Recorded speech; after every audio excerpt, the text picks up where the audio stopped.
guys, my name is Crystal. Welcome to my YouTube channel. Welcome old subscribers, welcome new. If you like my videos, please press the like button and please do subscribe. Alexa, good morning. Good morning. The Easter Bunny has been hopping around. To find them, just ask me, where's the Easter Bunny? Alexa, where's the Easter Bunny? The Easter Bunny is currently sniffing around your kitchen cupboards.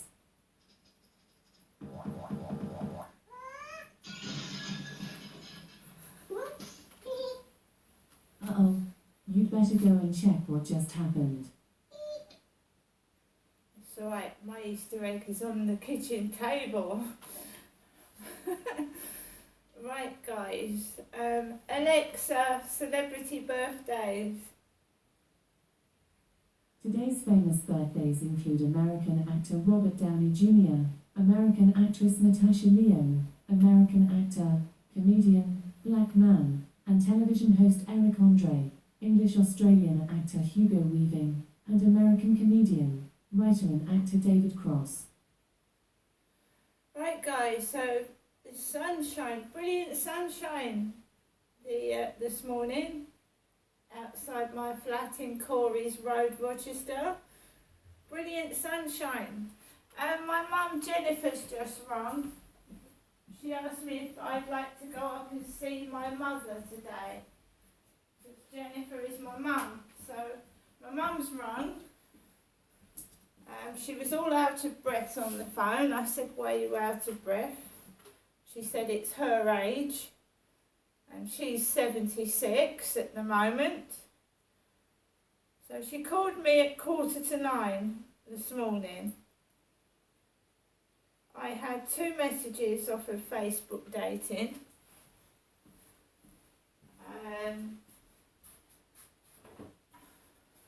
Nothing remarkable, the usual, just stupid, not leading anywhere. I mean, if I want amusement for a couple of minutes and my time wasted, then I would keep texting people off of Facebook dating.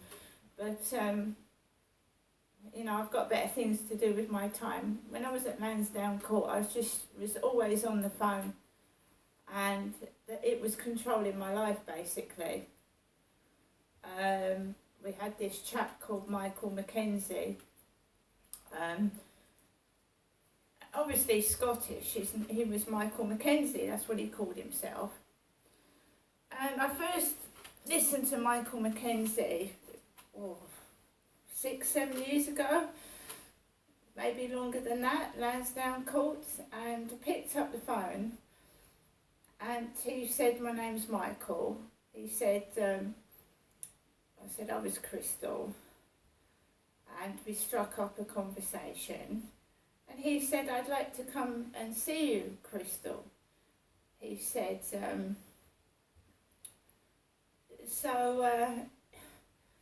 we arranged to meet in Chatham. One day we arranged to meet in Chatham. Bloke with a Scottish accent, thick Scottish accent, really thick. So we arranged to meet in Chatham. And then I went to the library beforehand. So this Michael Mackenzie had arranged to meet me. And I went into the library and there was a lady in there with short cropped hair, bald, dark skinned, sat in the library.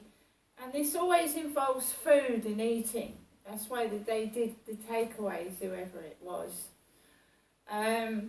She was stuffing her face full of crisps and there was crumbs everywhere, and she would every so often start laughing her head off. And I got upset. And I don't think this Michael Mackenzie had any intention of meeting me anyway, and it transpired that he didn't. Because I went home and waited for Michael Mackenzie to call and to arrange to meet somewhere in Chatham. There was no phone call.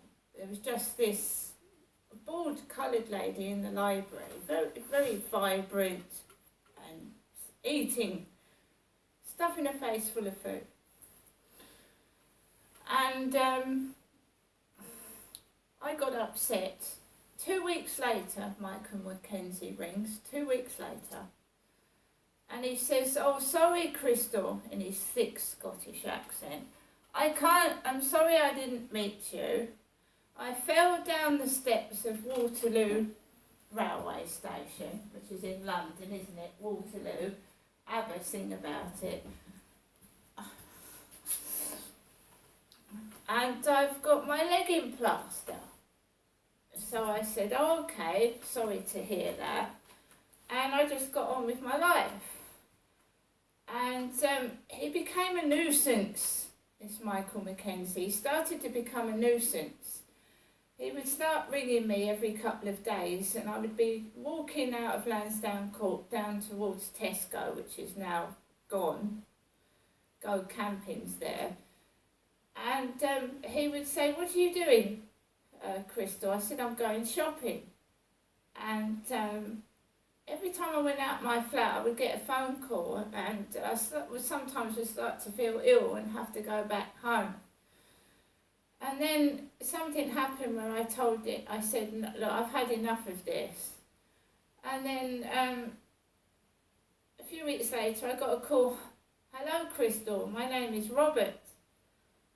I said, and I let him make me believe. I knew it was Michael Mackenzie, the name he'd given me at the start of our episodes of chatting. He went, "My name's Robert." I said, "Oh, okay, Robert. You still doing balloon videos, Crystal?" I said, "Yes." He said, "Oh, do you do other things with these balloons?" I said, "No, there's just like blowing balloons up. It's just entertainment. I don't do anything else with these balloons." And then he just turned really sexual and dirty. He went, "I bet you're a dirty bitch, aren't you, Crystal?" And I went, just from that to that, and I thought, this bloke is something wrong with him. He's weird. And then I blocked the number, and then a few weeks later, he would call again, and I'd be walking somewhere. I'd be over the Gillingham Lions Park going to the hospital or going to Gillingham, and he would ring and he would say, "Hi, Crystal, this is David." I said, "You're not David, you're Michael Mackenzie, it's the same voice." "No, I'm David," he said in his Scottish accent. So I said, "Oh, all right." I said, "Okay, I'm out at the moment, I can't talk to you," and I put the phone down. And then I was going towards Sainsbury's on another occasion, and I lost my temper with him. I said, "Fuck off!" I said, You're not Stuart. You're not Stuart." I said, "You're Michael Mackenzie." Because Stuart is another Scottish name. A lot of people are called Stuart in Scotland. So I said, "You're not Stuart, you're Michael Mackenzie." I said, "Fuck off." And I'd been nice, and I put up with it for 6 months. And I told him to fuck off.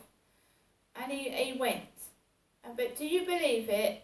A week afterwards, at it again, "My name is Tony. My name is Tony."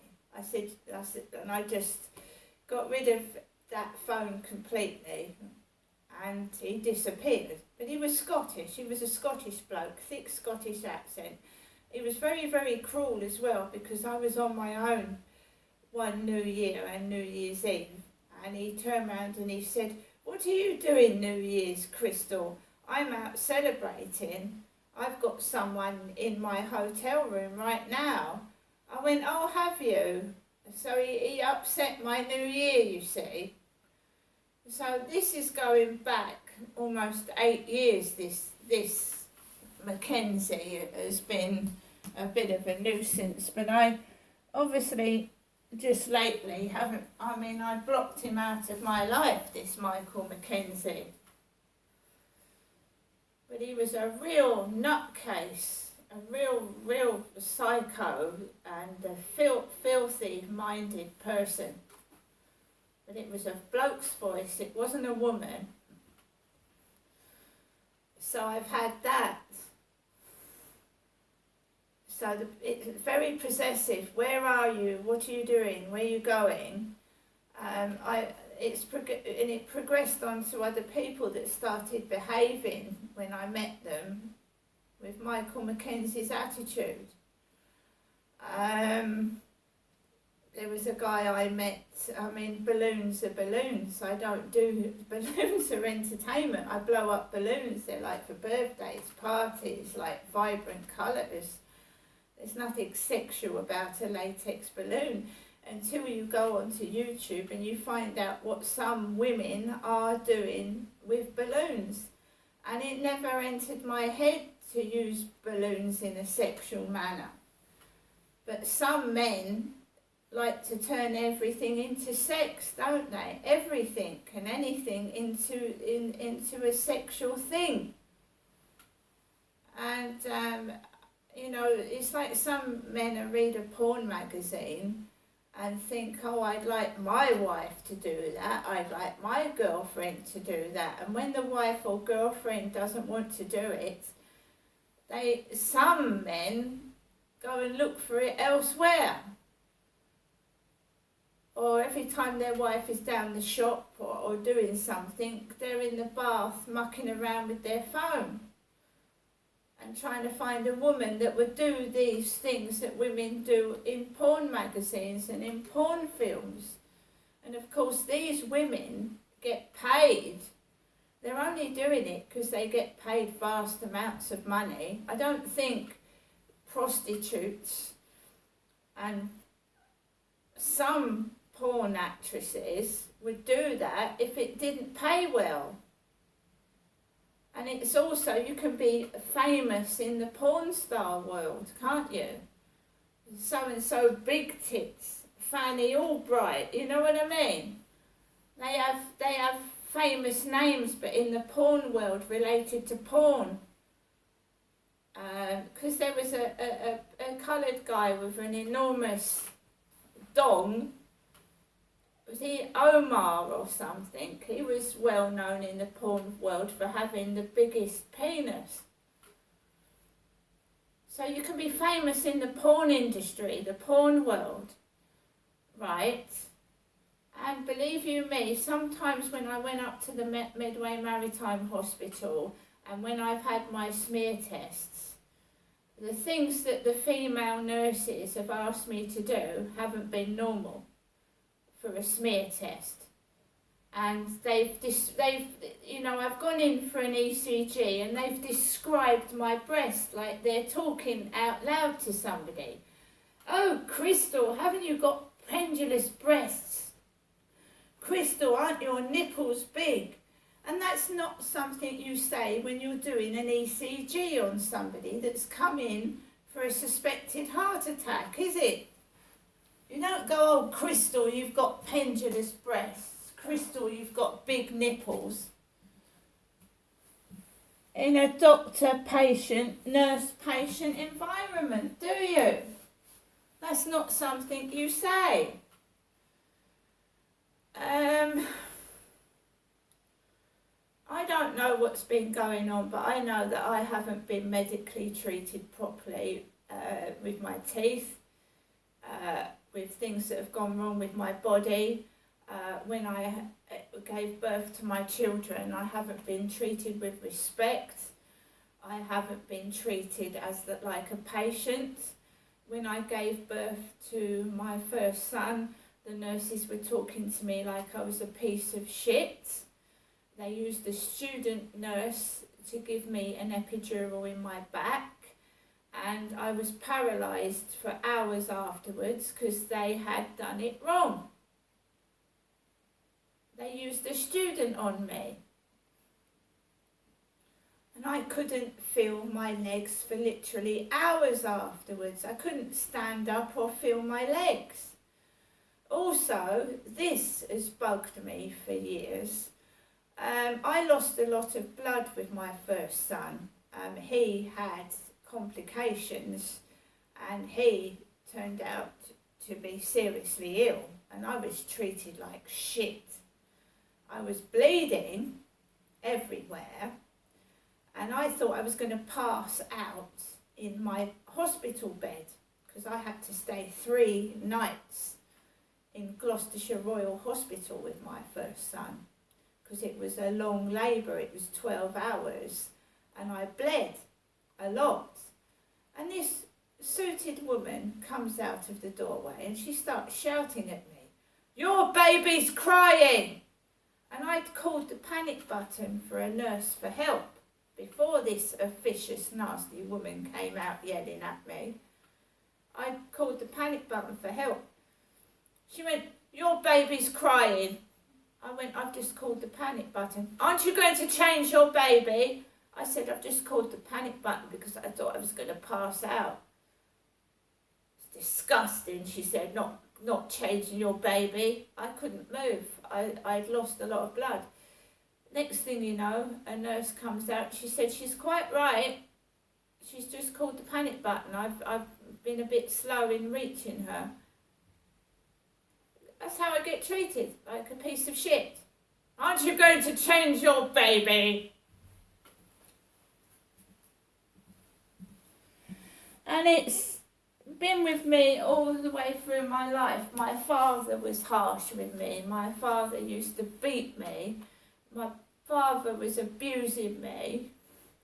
When I left my father to go and start a new life with my husband, you know, this is how people treat me. I was walking my dog across the field and this bloke comes out to me and he goes, "Get off the field, your dog can't shit on here." And he actually said that. He said, "Your dog can't shit on here." I said, "Pardon?" He said, "This field doesn't belong to you. You're going to have to get off. Your dog can't shit on here," in a posh voice. And I went, "This field is for everybody." He went, "Yes, but you can't let your dog shit on here." And I was 20 then. I was 20 years old. I was very, very shy, and it upset me being yelled at. And he kept following me around the field. Get off, you can't come on this field." And I went, "What's wrong? Why can't I come on this field?" And he wouldn't go away. So, like those takeaway people, I got the police to get rid of them. I phoned the police. I said to this guy, I said, "You think I'm a kid, don't you?" I said, "You think I'm a kid that you can push around?" "Oh, no. I said, "Well, how would you like it if I go and get my husband and you can say what you've just said to him?" And he buggered off. He buggered off into the rugby club. He buggered off because the field was adjoined to the rugby club. He buggered off. He thought I was some kid he could push around and toy with.